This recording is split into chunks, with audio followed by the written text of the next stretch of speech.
In today's video, we'll look at the 10 most successful decks from Pittsburgh Regionals, which was the first major event of the 2023-2024 competitive Pokemon TCG season. I'll be using Pokestats.live for standings and tournament data, and the decks in today's video will be ranked based on their highest placement at Pittsburgh, and there will be an example deck list for each archetype.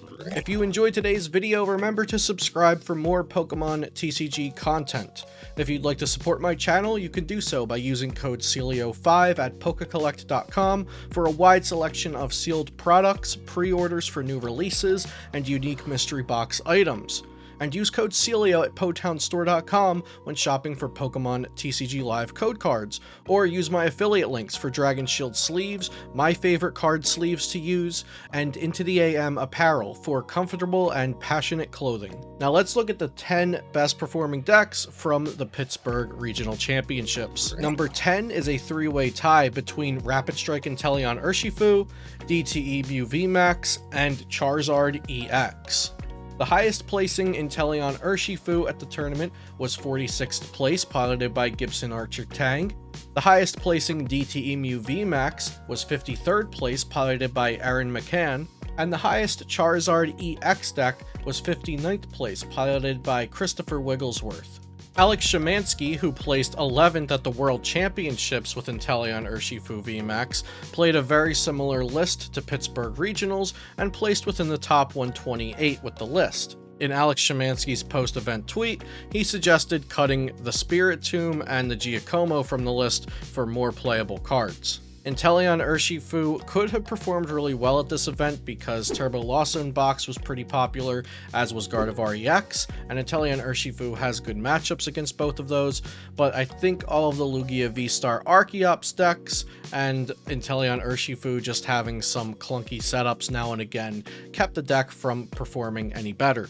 After Fusion Strike Mew VMAX won the World Championships and many other top players played Fusion Strike to World as well, it seemed like nobody was quite interested in playing DTE Mew VMAX anymore. However, Aaron McCann was able to place within the top 64 with this DTE Mew VMAX list playing 3 Judge and a Roxanne and 4 Path to the Peak, so being very heavy on disruption and just putting out pretty good damage every turn with Mew VMAX. And lastly, for the number 10 three-way tie is a Charizard EX deck. The highest placement was 59th, but this is a top 128 placement deck list piloted by Kyle Carruthers. This deck list isn't too far off from what we have already seen shared around, especially in online events since the release of Charizard EX, playing a 2-2 Arceus V-Star line for the turn 2 Starbirth, and a 2-0-2 line of Pidgeot EX for the quick search ability every turn.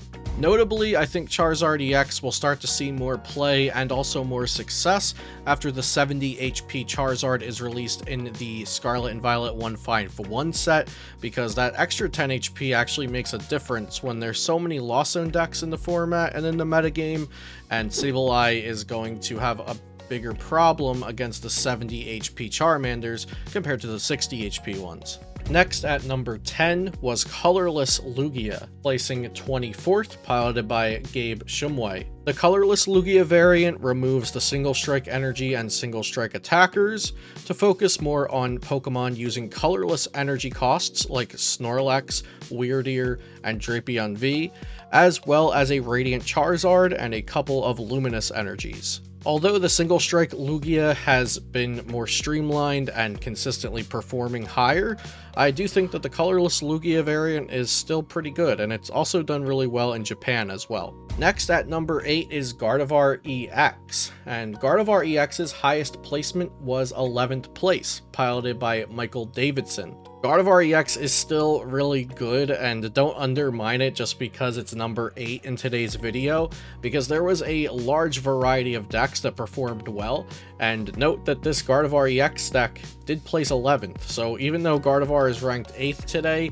its highest placement was 11th at a 1780 person event, So it's still really good in the metagame, and still definitely a viable deck choice.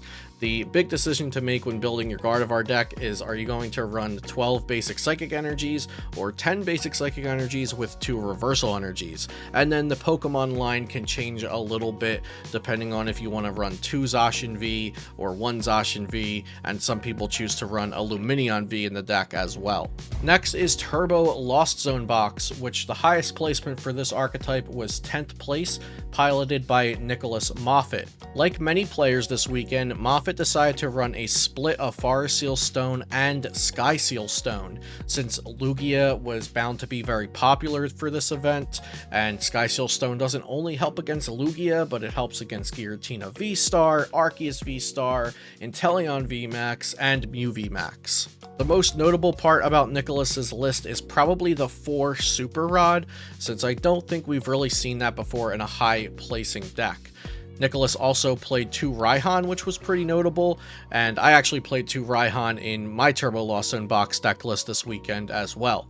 The 6th best performing deck was Chien-Pao Baxcalibur. There has been a lot of debate around this archetype since it released in Paldea Evolved about just how good it is, and also about which V-Star to use with it, Arceus or Palkia.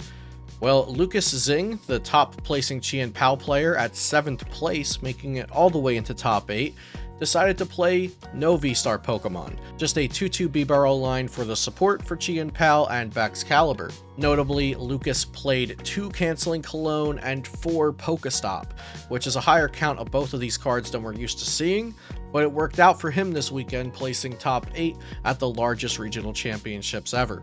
At number 5, we have Giratina Lost Zone Box, piloted by Michael Chen to a 5th place finish.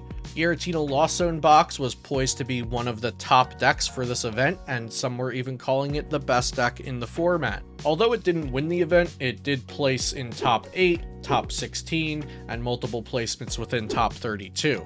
Michael Chen's top 8 deck list for Giratina did not really have any bells and whistles, going for a very streamlined approach which we've seen before, with counts like 2 Roxanne, 1 Iono, 3 Path to the Peak, and 3 Switch Cart with 2 Escape Rope. The one kind of fancy thing going on in this list is the 1 Lost Vacuum to help you get 1 or 2 extra cards into the Lost Zone in case you really need to get to 7 or 10, or you fall behind and you need to catch up. The number 4 deck is Single Strike Lugia V-Star Archeops, piloted by Andrew Hederick to a 4th place finish. Andrew has been known for playing Lugia all of last season, and he's back at it again with Lugia at the biggest regionals ever, placing 4th place, so not too bad at all with a tried and true archetype. You'll notice that most players cut the Single Strike Urshifu VMAX line from the deck this weekend, since that was there to get around things like the Duraludon VMAX, which was not expected to be popular at all this weekend. But Single Strike Urshifu VMAX can be really good into the Charizard EX matchup, so if that deck does become more popular and more successful with the release of Scarlet Violet 151, players may choose to put that Single Strike Urshifu VMAX back into the deck. Ranked at number 3 is Fusion Strike Mew VMAX, which Colin Merle Matthews took to a 3rd place finish at Pittsburgh. This Fusion Strike Mew VMAX list included Meloetta and Ice-Q as additional attackers, and omitted the inclusion of Oricorio or Deoxys, which are also popular inclusions for the Fusion Strike Mew VMAX archetype. Notably, Colin did play 1 new card from Obsidian Flames, and that is Town Store, which can search your deck for any 1 tool card once a turn, and Colin played 3 Forest Seal Stone, 1 Choice Belt, and 1 Box of Disaster, so the Town Store could search for any of those 3 tool cards. Fusion Strike Mew VMAX just won Worlds, now it got 3rd place at Pittsburgh. It's not going anywhere anytime soon. Number 2 is Miraidon EX Flaaffy, piloted by Jesse Parker, who started the tournament off 9-0 through day 1. Sagen Park and Andrew Mahone both made this deck pretty popular after the World Championships, and now Jesse Parker followed in their footsteps, taking it all the way to the finals of the first regionals of the season. Miraidon EX seemed to have been really underrated up until now, but this deck is a powerhouse of consistency and aggression, and I think it's a really good call still for the upcoming regional championships and other major events. This deck pretty much has everything going for it, from consistency to aggression to even high damage output with Raichu V. It has tech space for things like Drapion V to have a better Mew VMAX matchup, and previous lists were running Path to the Peak in combination with Judge and Iono for disruption plus ability lock, but Jesse Parker decided to go with just 2 Beach Court as the stadiums this weekend. And finally, Andrew Estrada won Pittsburgh Regionals, earning himself $10,000 and an instant invite to the Honolulu World Championships in 2024 with Lost Zone Kyogre. Kyogre is such a scary card with the Aqua Storm attack that discards the top 5 cards, and then you could do up to 250 damage to 2 of your opponent's benched Pokemon. This is a really convoluted and complicated deck to play, but it's really powerful, and that's obvious with the win that Andrew Estrada was able to get this past weekend in Pittsburgh. I don't expect Lost Zone Kyogre to become the most popular Lost Zone variant anytime soon, because it can be really hard to play, take a lot of time to learn, and it can get ties because of how long it takes to close out games. So although it's really powerful, and Andrew showed that this weekend, I don't think it will become the most popular Lost Zone deck at all. I hope you all enjoyed today's video, and don't forget to subscribe here for more Pokemon TCG content. You can check out PokemonCard.io for deck building, community decks, news, and more. If you'd like to support my channel and my content further, you can become a Metafy member using my link, which will directly support me in addition to unlocking premium articles and video content, and it also gives you coaching credits since I offer Pokemon TCG coaching through Metafy. Coupon codes and affiliate links are in the description down below. Thanks for watching, and I'll see you next time here on Celio's Network.